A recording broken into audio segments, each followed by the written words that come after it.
Did you know over 60% of first-time clients do not return for a second visit? That is so painful, but it doesn't have to be that way. That's where Maya comes in.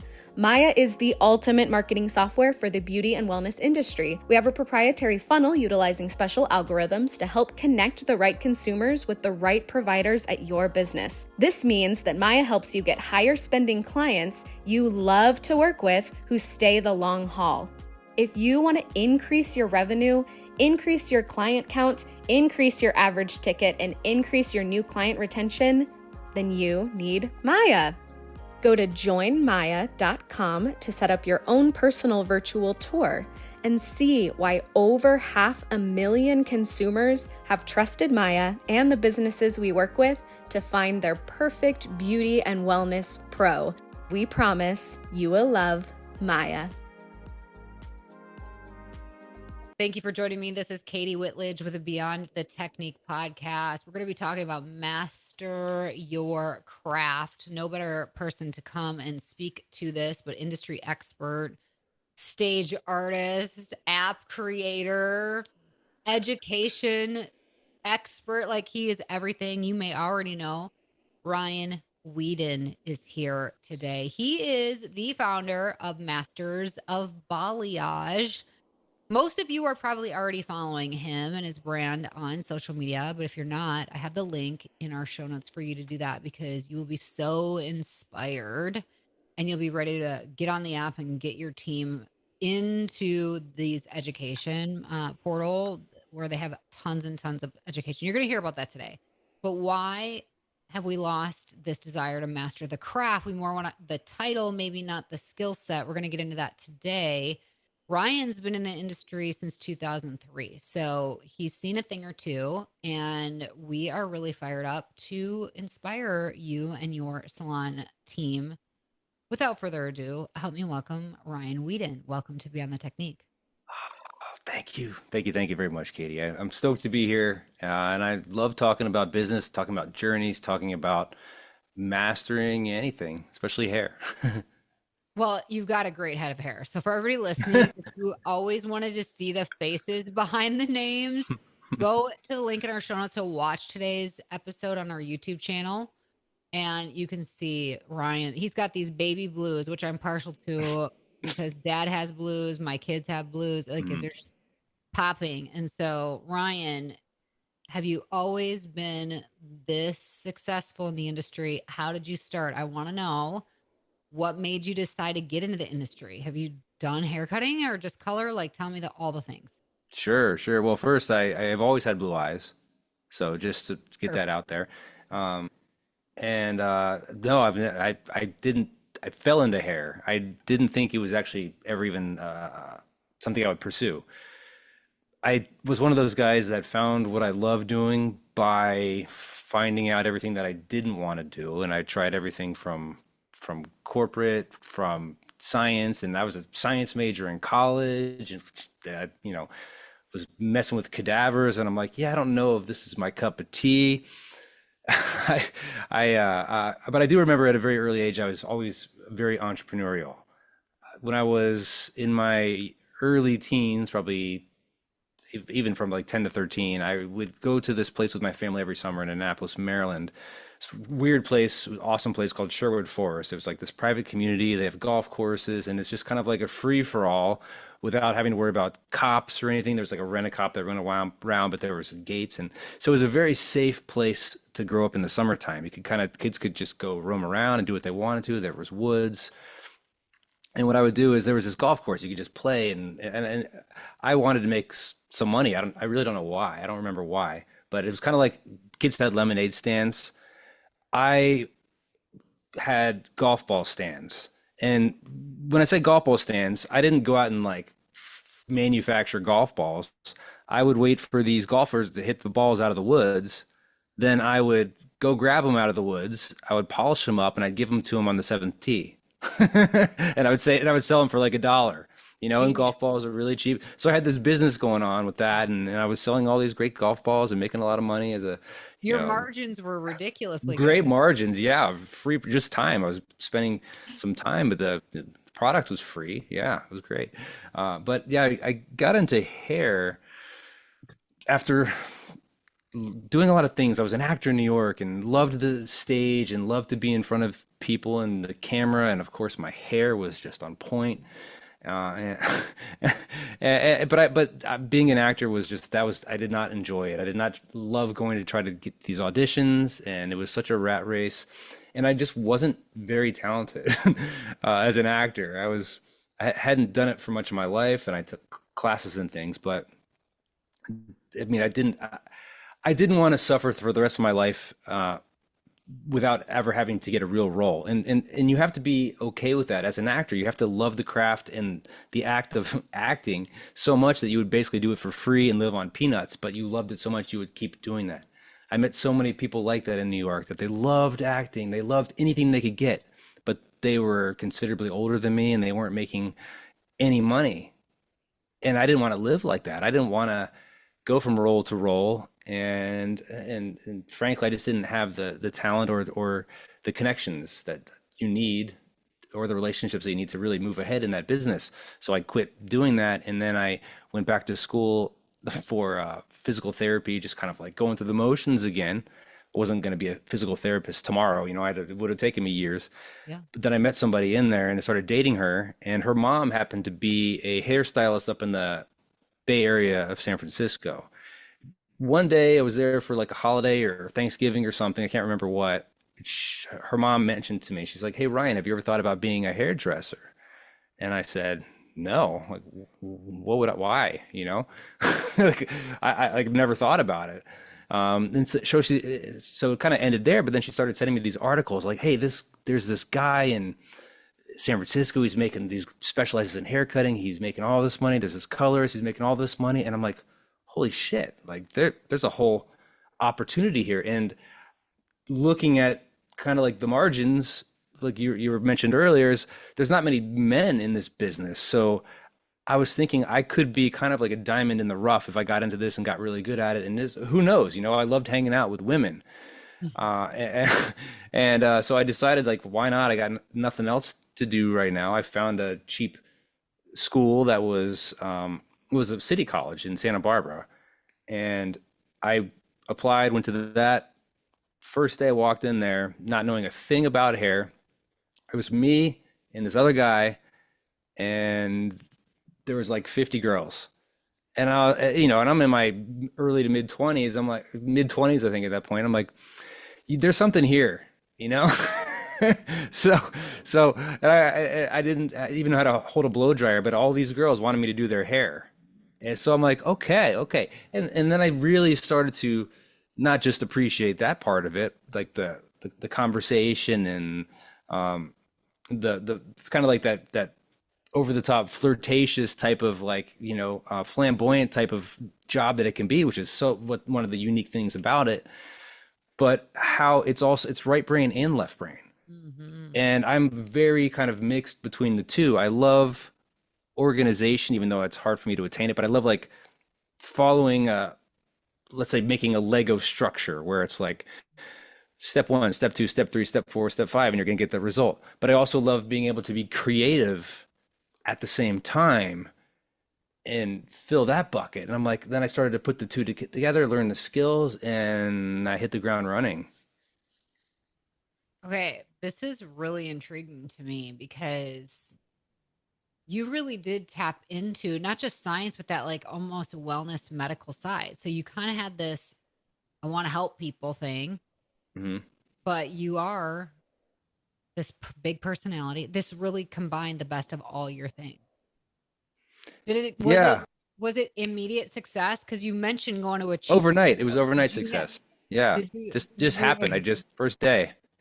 Well, but you said I went to a cheap school. Does that mean, like, the education was there, or what was that journey like after you began, like, really investing that this is the way I'm going to go? Oh God, yeah. I finished hair school, then I got my first job I was in my mid 20s at this time, and I'm like, I don't want to screw around anymore. I need to start making some money, and I need to start moving on with my life. I don't have time to assist somebody for 2 years. And that seemed to be like what was happening in the industry at that time. You had to join an assistant program to be part of any luxury salon. And I'm like, screw that, man. I'm not gonna do that. I don't have the time. I'll be 30 by the time I'm out there, and then just starting to start a career. So I figured out a way to fast track it, or at least try. And my idea was, okay, I just need to start doing hair professionally, start doing it, and then I'll fake it, like literally fake it till I make it into a place. And I know people are like, don't fake it till you make it, just whatever, but whatever. I faked it until I made it. I got a job at Supercuts, and I did hair for 3 months there. There's a 2 week training program in Supercuts, and it was actually a pretty damn good training program. After 2 weeks, you're on the floor doing 4 cuts an hour, 8 hours a 4 cuts per day. hour. Oh yeah, you do it on the 15. Yeah. Wow. Okay. Yeah, and 8 hours a day, probably 5 or 6 days a week. I was doing that. I did it for 3 months. Band-aids on every one of my fingers because most of the time I'm doing cuts, and mostly they're just like high-end tights from dudes, with the occasional females that would come in there, and then they dabbled a little bit here with color. They had a color program, but it was like nothing great. But then I went into this high-end salon in the neighborhood, and I said, there wasn't Instagram back then, so they couldn't really see your work. You couldn't, like, I could lie about my past experiences. So I'm like, hey, here we go. I go in there and met with the guy, the owner of the salon, really cool guy. And I said, hey, I'm looking for a job. He's like, oh, you done hair? I'm like, oh, yeah, I've been doing hair for a couple of years. And yeah, I was like, oh, cool. Bring in a model and we'll do this. And I said I'd moved in the area. I was working in a salon in Santa Barbara, and now I'm here. And uh, brought in a model, somebody that I was highlighting on the side because I had people that I had met because I was working at another job too, waiting tables. So I had connections. I had to keep making the money coming in because Supercuts wasn't enough. So I went in there, brought her in, and did a decent enough job. And the guy's like, all right, cool. He's like, we already have a pretty good color team here, but I want you to be a cutter. So they had cutters and colorists at this salon. So he's like, so you want to start on Monday? I'm like, hell yeah. So in 3 months, it went from, gosh, I don't know, 60 haircuts a week at, on the 14 $14 an hour to making $70 per haircut at the, new place. And then it started to move forward in that way. But when you going back, you said that it was an overnight success. You got there and yes, I found this like incredible way to fast track it, which was amazing. But there wasn't a lot of training in school. There probably still isn't that much on how to actually get ahead and make money behind the chair, make six figures, plan ahead, find those right clients. So I did what everybody did. I tried to get clients. I tried to come up with these ways to get referrals into my salon, and then I started to build up my clientele. But one, I was just a cutter, and cutters didn't get a lot of respect back then. People would go to their colorist no matter what, because gray coverage was the thing, and colorists made all the money. The cutters were just kind of there. People would skip their haircut, but they would make sure to get their color done. So I couldn't make a consistent business.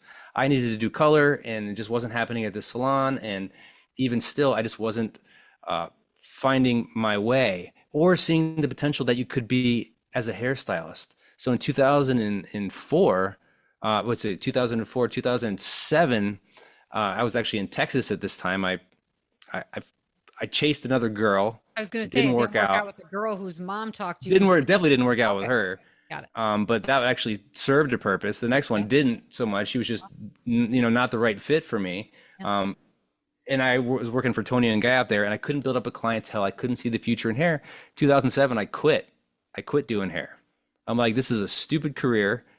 There's no way to make money. You're either a celebrity with connections, or you have to do it for years and years and years, making peanuts to build up a clientele, and then you can never leave or go anywhere because nobody's ever going to be able to find you.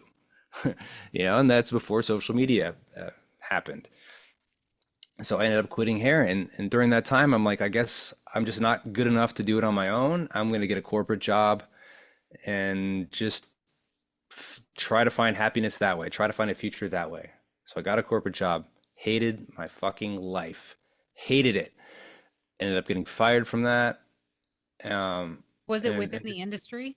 No, it wasn't within the industry. I was a recruiter. I was helping nurses get jobs across the United States. It's just like Back to one of those, medical. like, Good it might as well workout. have been a call center that you do when you're in college, just Yeah. something to pay the bills. But I had a salary, and like for the first time in my life, I had a salary, so I thought I was making Got a little progress. taste of like, But the grass greener. No. Okay. but no, no. And then I ended up moving back to California. I mean, I haven't really given you the whole timeline of places, but then I ended up getting into real estate and meeting somebody in real estate. Real estate, not a fit either, but I met somebody in there that introduced me to online marketing, into specializing in a niche, into finding ways to see a bigger picture, to how you can impact more people, how you can use a skill and use your passion and profit off of it.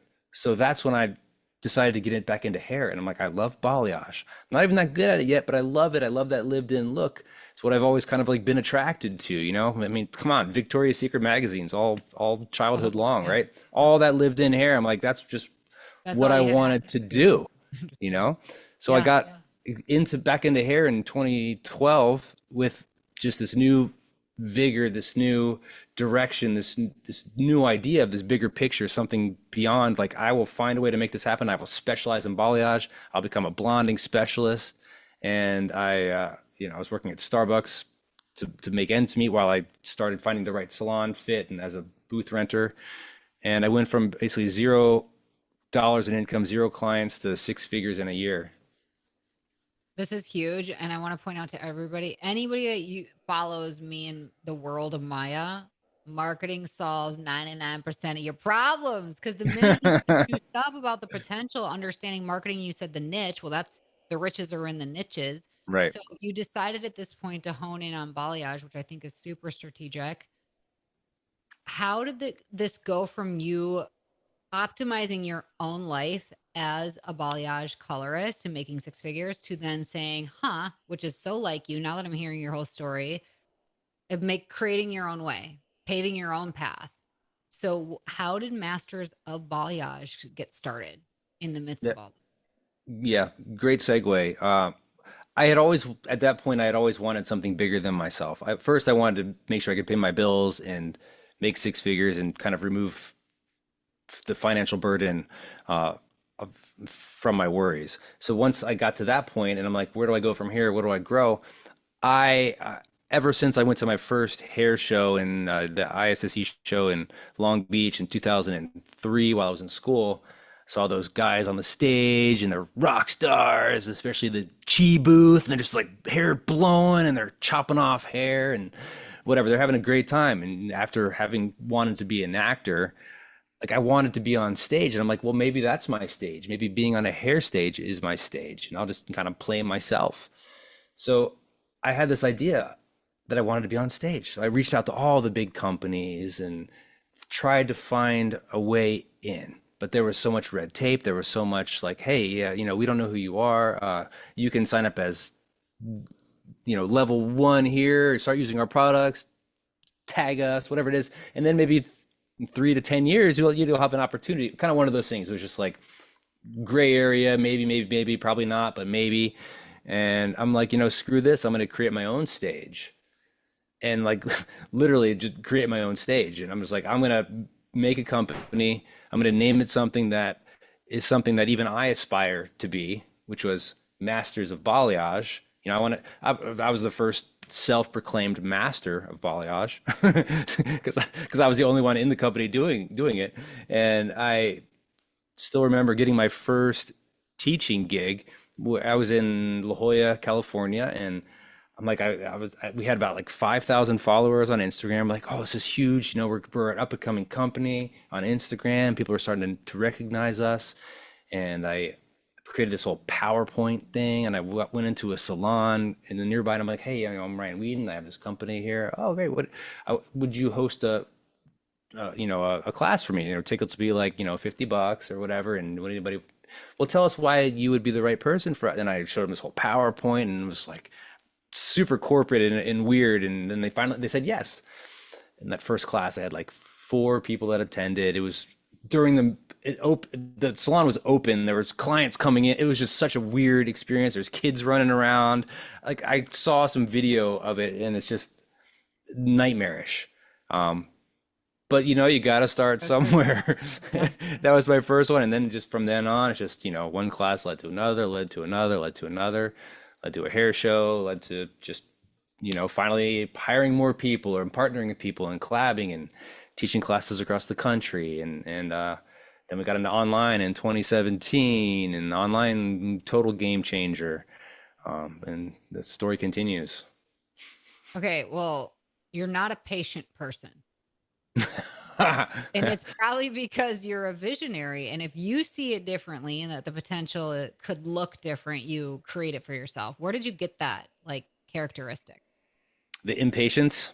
Well, Ah, Peter, like this doesn't seem reasonable. This amount of time should like I noticed how you said it was awesome. I was on the floor in 2 weeks. That's like mhm. the dream for owners today is how do I get somebody on the Yeah, floor producing super quick because it costs so much right now to sure. onboard and train. Hmm. You loved that that was 2 weeks. And then even when you're like, well, it was going to take 3 to 10 years to get this Yeah. opportunity if I went the so you kind of see things differently than the status quo. Where did you get that? I don't, yeah, I think about that a lot. Like, where did I get this impatience from? I think I got it from my dad, who was a very impatient person. But yeah, I went to the doctor today. It's totally kind of random, but on topic. For my like yearly physical, and they're doing this whole we're doing this anxiety screening now, and he's like, hey, have you been like stressed out or impatient and recently? And I'm like, yeah. She's like, would you say like the past few days or I'm just like my whole life. Okay. And then do you tap, do you fidget? I'm like, yeah, all the time. Like, but you got to work on your test because this is not helping. And then they're like, go down to the labs, you got to ask them for this thing and they'll get it for you. And I go down there and they're like, okay, yeah, just fill this out. And I'm like, well, how long's the wait? She's like, oh, about 40 minutes. I'm like, oh, hell no. I'll make an appointment. I'm coming back. I don't like to Literally. waste my time. Yeah.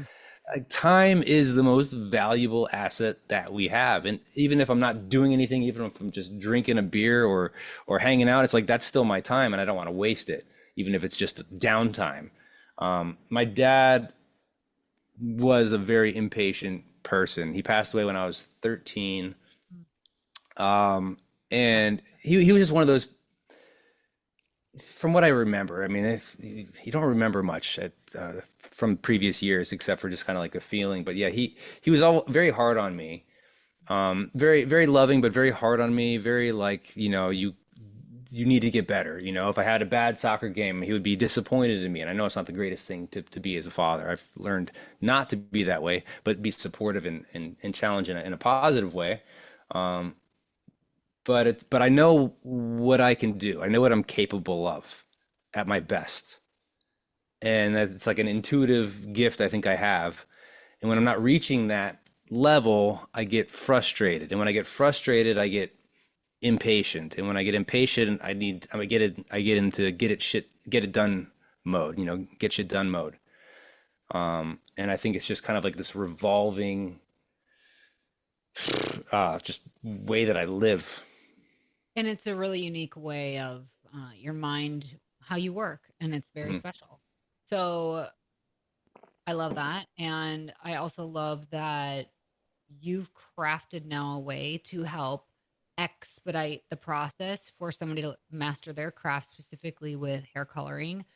What does that look like? Like owners listening, they have a team, they want to expedite their training, onboarding, or professionals listening who are like, I Mhm. want to get better at color. Is balayage still going to be part of the future of hair coloring? And is Master of Balayage that platform like more than just balayage? Like, tell me about that platform. Yeah, absolutely. Yeah. Well, I feel like we're the leaders in balayage education in the industry, and I challenge somebody to show me different. We have been doing and supporting artists with balayage education since 2016 is when we started Masters of Balayage, and not only just live events, but then the online training. We have actual certification programs that are 90 days long, but they're expedited now. Like, you don't have to wait 90 days to complete them. You can do it on your own time. But there's action items, and the results that we see from our students, the ones that have taken these courses, I mean, they are absolutely transformed. Like, we take them from absolute foundations, essentials, through advanced techniques, and in a matter of days, a matter of hours of videos, you can be a completely different balayage artist, more confident, faster, able to charge more. And I don't know anybody else that has been able to do that in other types of education, like in any kind of like guided education. And as far as balayage is concerned, the great thing about balayage is a technique. Balayage is what clients think of as balayage is a lived-in look, and lived-in hair is I don't see this going out of style anytime soon. Also, it's nice to be the some of the leaders of balayage education, and it's kind of why all these billionaires want to control the media because they can control their own futures. Like I'm controlling my own future with balayage. I'm like, okay, next year balayage is going air touch. Next year it's this, so I can help shift these trends, not because I'm like hanging on to straws and but it's like I'm always creating, I'm always envisioning like what is better, what is faster, because that's what I'm always trying to do. How can I achieve this better? How can I achieve this faster? How can I achieve this safer? And that's always what I'm trying to do when I create this. And there's better products, there's better tools to use, there's better sectioning to use to achieve the same type of look that our clients are going for. So it's not something that I just like learned a technique and it's one technique and it's just like teach it to everybody and I keep trying to keep it alive. And it's like we're continually evolving. Yeah. One thing that I always tell our students and anybody that supports us in our training is that like one mindset we all have to adopt is that we're students for life, that we never stop learning. Once we stop learning, once we stop growing, that's when things get tough. That's when you're trying to hang on to something that you used to have until it's dead, until there's nowhere for it to go, until you've lost all momentum. So you gotta keep going forward, gotta keep changing, gotta keep evolving to keep growing. Are you still behind the chair? Do you have your own salon with a team? Have you created a team within Masters of Balayage that help educate with you? What does that look like? What's life It's funny. like? I have a studio, which is an awesome content studio here, which I'm at right now, and I'm usually here by myself 99.9% of the time. We have a very small team still, only a handful of employees, all scattered around the U.S. And I'm not behind the chair anymore.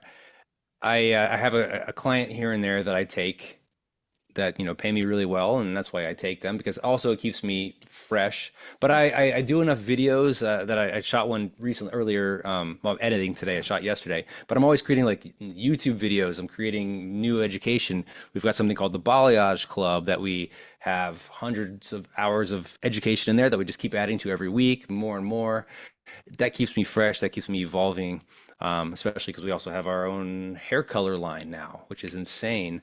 It's called Soho. It's demi and permanent in one. So quick plug on that one. But it's like the more I'm able to lead with education, which has been our not so secret to changing the lives of so many people, is we lead with education. We always have. And then the products sell themselves because we're using the products. They already trust us that we're using the education and helping them grow. And then like, oh, and we're using this to make it better, to make it faster.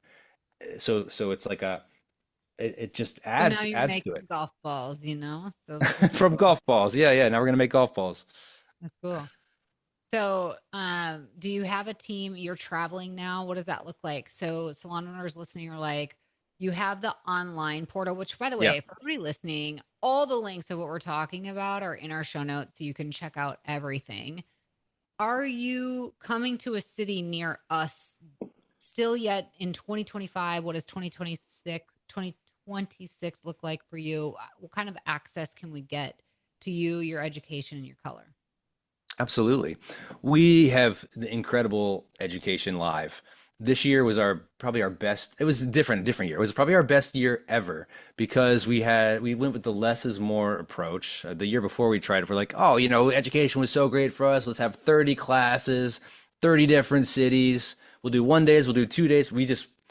That was the biggest mistake I think I've ever made in our live education, because not only the cost of flying people to all these different cities, but it was just overwhelming. There were too many options, and it wasn't nearly as profitable as it could have been.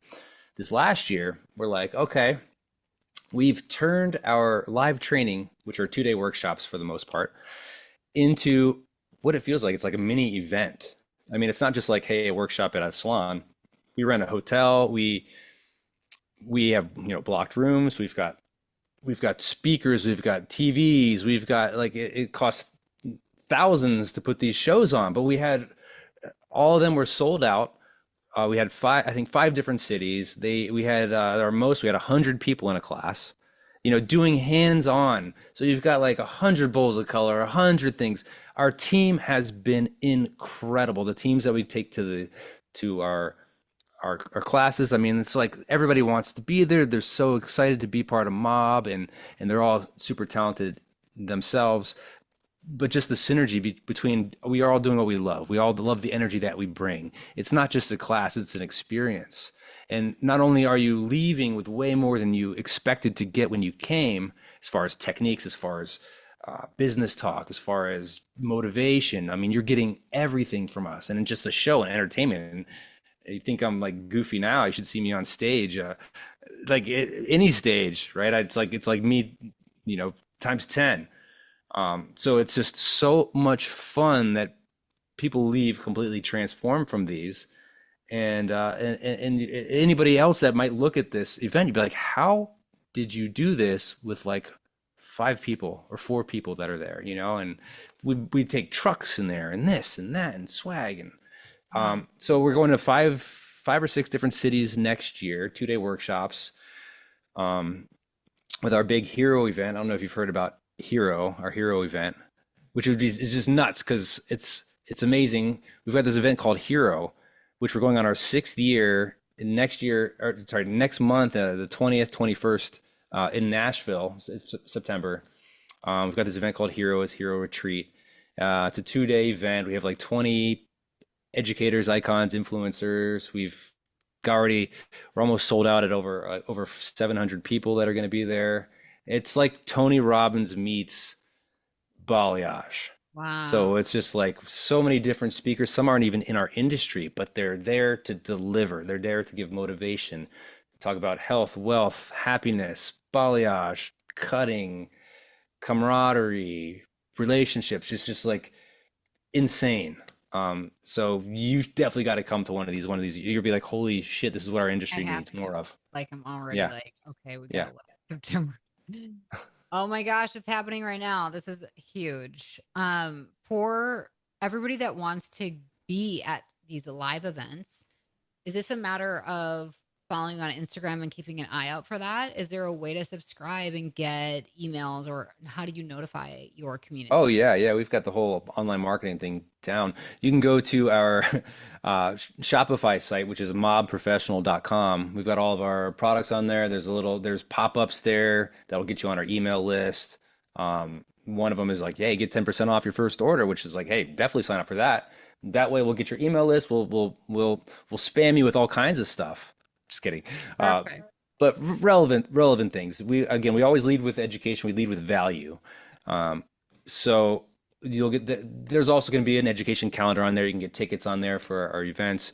We announce our classes usually Black Friday, like right before Black Friday. Okay, it's coming up around the corner. Well, okay, so a couple things before we wrap our conversation is, if you had to go all the way back to the boys selling golf balls, and what would be like your, not be patient, it wouldn't be that, because you are who you are and that's special. But what would be that advice that you wish you would have just like settled into as it pertains to your professional journey?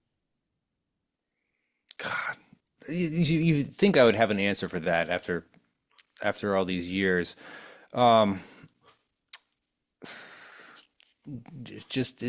It's gonna get better, and try to enjoy the journey. Because the journey, people say enjoy the journey, but the journey is shit a lot of times. You have moments of like, this is great, I love where I'm at, but then the rest of it is like, I'm drinking a beer right now while I'm talking to you at 3:13 on a Thursday. So it's like, also that's a perk of being an entrepreneur. Exactly. But Well, yeah, and by there's a the lot of way, stress. There's being an entrepreneur is not for the faint of heart, right? In the same no. day, you could have the best news of your life and also the worst drop, right? There, it Right. just is such a yo-yo. So Mhm. I think that's actually great advice is trying to actually enjoy the journey. Because why Yeah. wouldn't? What happens if you don't? Are you gonna wake up Yeah. 5 years from now and be like, what? Yeah. I mean, I guess honestly, I would say, learn more about your parents. Mm, Something that has nothing to do with business. appreciate. Get to know your parents better, Yeah, before they're gone, before it's too late. absolutely. Well, you have young kiddos and you have this cool opportunity to show them life. Like I told my kid, if I ever, go to heaven Hmm. sooner than we expect, I want you to know who Jesus is, and I want you to know how to be an entrepreneur. And you'll appreciate this because one of the neighborhood parents just had to talk to me that my son Hmm. was selling rides on his moped for $1.50 each. And I said, safety first, Nash. This is dangerous. No. And he's 8. First off, and a That's moped for an amazing. 8-year-old already says how far we've allowed things to go. But you love that. So, okay, back to Then you got to though, tell them how to upsell. Hey, if you right? want the ultimate riding experience, you can pay $3 and get a cup of Right. lemonade with it. The Yeah. VIP or, that's so ridiculous. But also I was proud of them because That's amazing. I Yeah, want that our I would be people proud to too. know how to pave their own way. And you've done that. Mhm. You've paved your own way. So before we're done, what would be some final words of wisdom for everybody listening who is in a season of really trying to master their craft and even figure themselves out? Stay in tune with what you love. Your passion will guide you. And if you love it enough, you'll find a way to make money doing it. Amazing. Ryan, we finally did this. I'm so thankful because you have a very inspiring and just real and raw story. And I love everything you're doing now. It's clear you're fired up and I want to go to this freaking hero event now. You created the FOMO in me, so you did good. But yeah, thank I you. mean, if you want, I'll give you a VIP ticket if you want to come. It's on Okay. me. I know it's only several weeks away, but you let me know and we'll make it happen. We're going to talk when this is done recording. I promise you. But yes, thank you again. I really appreciate you. Thanks for having me. Well, thank you all for joining us here week after week at Beyond the Technique. If you appreciate this platform, just take a quick moment and leave us a 5-star review wherever you're listening so that more people like yourself will discover Beyond the Technique, where we're here to change the way that you are supported in your business. Until next time, have an awesome day and stay strong.